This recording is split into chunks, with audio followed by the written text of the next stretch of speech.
السلام عليكم ورحمة الله وبركاته. عسلية صباحك فل وورد مساءك. معاك اخوك في الله السعداوي بشرح كتب بالتفصيل اللي مش ممل. وشرحنا قبل كده كتاب العادات الذرية اللي في نظري وفي نظر ناس كتير كتاب مهم جدا في انك ازاي تبدأ اي عادة وازاي تكونها اصلا. مش هطول عليك وهسيب لك الرابط تحت. ومكملين في كتاب الخروج عن النص للدكتور والمدرس الجامعي محمد طه. واتكلمنا في الحلقة اللي فاتت عن هل نفسك الحالية دي هي الحقيقية ولا دي نفس مزيفة. وهنتكلم النهاردة عن المواقف الغير منتهية. حلقة جديدة مهمة، تابع معايا.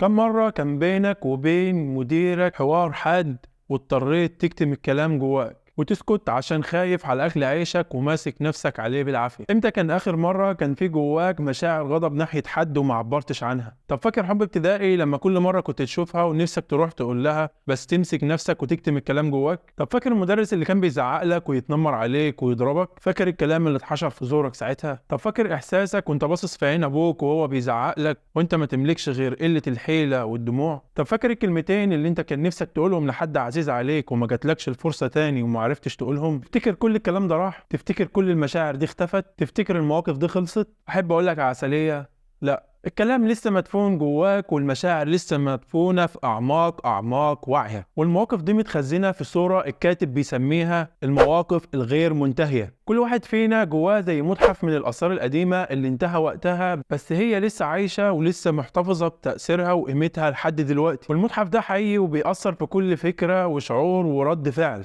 طب ازاي؟ أقول لك عسلية. دلوقتي انت في مكان وفي عز الصيف وهتموت من العطش، واحد جايب لك كوبايه ميه ساقعه ومشبره، وواحد تاني مستنيك عشان عاوزك في حاجه. في الموقف ده هتعمل ايه؟ هتروح تشرب وبعدين تروح لصاحبك، ولا هتروح لصاحبك من غير ما تشرب؟ المهم الاول انك تنهي احتياجك للعطش وبعدين تروح تشوف صاحبك محتاجك في ايه. تخيل كده لو انت عملت العكس، هتكون معاه وانت مستعجل ومش مركز وعطشان ومش هتعرف تسمع هو بيقول ايه وعمال تفكر في عطشك بس. هتكون معاه بجزء منك مش بكليتك وكامل وجودك ولا كامل طاقتك ولا امكانياتك. كل ده عشان انت ما نهيتش الموقف اللي هو العطش ففضل مكمل معاك. شوف بقى انت جواك كم موقف غير منتهي مكمل معاك من الطفوله لحد دلوقتي، وتصور كل موقف فيهم وهو شغال جواك في احدى طبقات وعيك، زي شريط السينما اللي شغال بدون توقف وكل ما يخلص يشتغل تاني ودماغك ما تهداش وتلاقيك متعصب ومضغوط. ده انا كان نفسي اقول له كذا، طب انا ليه ما قلتلوش كذا؟ وعارف انت طبعا الرد اللي بيجي بعد ما الحوار يتفض ده. عارفه، ده انا حافظه صم. وتفضل تلوم في نفسك بقى انك ما ردتش من الاول وخلصت الموضوع. شوف قد ايه من طاقتك مستنفذ وقد ايه من تفكيرك مستهلك، قد ايه من مشاعرك مهلك وقد ايه من وجودك ناقص. لا، في حاجه كمان اخطر من كده، هو ان انت طول ما انت جواك موقف هو في الحقيقه مواقف غير منتهيه مش موقف واحد، فانت بتشوف الاشخاص والاحداث من خلاله وبتحاول تحله بس مع الناس الغلط اللي ما لهمش علاقه بالموضوع اصلا. زي فجاه كده تلاقيك متضايق من واحد صاحبك بس ده في الحقيقه موقف غير منتهي مع اخوك عشان لبس الطقم اللي انت كنت عاوز تلبسه من غير ما يقول. الله، وانا مالي يا لمبي؟ وفجأة تلاقيك خايف من أستاذك أو أبوك أو مديرك ويكون ده رد فعل قديم من موقف غير منتهي مع أبوك. راجع كده علاقاتك وتفاصيلها، راجع أفعالك وردود أفعالك، راجع مشاعرك وأفكارك وتصرفاتك، واكتشف كمية المواقف الغير منتهية المتخزنة جواك وإزاي وإمتى ومع مين. المواقف الغير منتهية عاملة زي الثقب الأسود، بتستهلك طاقتك ووقتك وجهدك ومشاعرك وأفكارك وتسيبك مشتت بتدور على حاجة أنت مش عارفها في مكان أول مرة تروحه. المواقف الغير منتهية هي أحجار تقيلة مربوطة في رجلك تحد من حركتك وحريتك وأفعالك، زي القيود اللي في الإيدين والغمامة اللي على العينين. شاعر يا ابني شاعر، وتخليك محبوس في عالمك الداخلي وتحرمك من الحركة والمرونة والرؤية.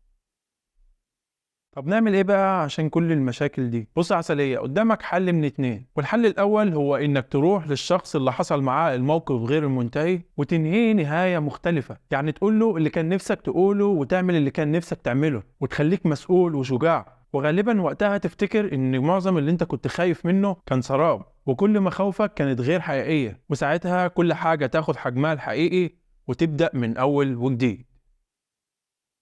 والحل التاني هو انك تكون من المحسنين، انك تعفو وتصفح وتكون من العافين عن الناس وتكظم غيظك وتحسن للي اساء ليك عشان ربنا يحبك بجد. ما ربنا اللي قال كده، والكاظمين الغيظ والعافين عن الناس والله يحب المحسنين. ودي اعلى درجات النضج النفسي ومش كل الناس تعرف تعملها. زي سيدنا رسول الله صلى الله عليه وسلم لما الكفار طردوه وجاله ملك الجبال وقال له أطبق عليهم الأخشبين، والأخشبين دول جبلين، يعني إن هم يكون الناس في الوادي والجبلين الأخشبين دول موجودين كده، ملك الجبال بس يعني كان بكلمة واحدة من الرسول عليه الصلاة والسلام يطبق عليهم الجبلين. الرسول عليه الصلاة والسلام قال له لا، لعل الله يخرج من أصلابهم من يقول لا إله إلا الله. ولما رسولنا الكريم عليه الصلاة والسلام فتح مكة وأسر أهلها، قال له الكفار كده ماذا تظنون أني فاعل بكم؟ قاموا قايلين له أخ كريم وابن أخ كريم، فردوا قال لهم اذهبوا فأنتم الطلقاء. هو ده العفو عند المقدرة، وطبعا ده مش أي حد يعرف يعمله زي ما قلنا من شوية، محتاج سلام نفسي عالي جدا. والحل التالت بقى، انا عارف ان انا قلت 2 بس، هو الكاتب ما ذكرش غير ال2 دول بس. الحل التالت ده جربته ونفع معايا كتير جدا، وهو الكتابة. انك تكتب يومياتك او على الاقل خالص تكتب اللي مضايقك. والصراحة الكتابة دي من احسن العادات للصحة النفسية. انت لما بتكتب حرفيا بتحس ان انت بتفرغ دماغك، بتجيب دماغك كده وتفضيها على الورقة، وايا كان اللي انت بتكتبه ما بيشغلش بالك تاني. وجربها دي، مش هتحس بيها فعلا الا لما تجربها. طبعا في ناس هتستدفع الكلام اللي انا بقوله، بس جرب وانت خسران ايه يعني؟ قلم ب5 جنيه ب10 جنيه يا سيدي، خلي كراسة ب10 جنيه زيهم، وتعرف تفكر صح وما تبقاش متضايق ولا مضغوط نفسيا. فلو في حاجة مضايقاك اكتبها، ولو في حاجة بتفكر فيها كتير اكتبها. يعني حتة ورقة زي دي هتريحك جدا ومش هتاخد منك وقت كتير. كل الحكاية دقيقة يا سيدي، خليهم 5 دقايق. يعني وراك ايه يعني؟ الشركات هتقف؟ وعشان دي عادة ممكن ما تكونش عندك، هسيب لك شرح لكتاب من افضل، ده لو ما كانش افضل يعني، الكتب في تعلم اكتساب عادة جديدة وبس. وهنا نكون وصلنا لنهاية الحلقة. فلو عجبك الفيديو ما تنساش اللايك الجميل بتاعك، ولو حاسس ان الحلقة دي ممكن تفيد حد شير واكسب ثواب في نشر الخير. ولو عندك اي فكرة نطور بيها المحتوى اكتبها في التعليقات تحت. سبحانك اللهم وبحمدك، اشهد ان لا اله الا انت، استغفرك واتوب اليك.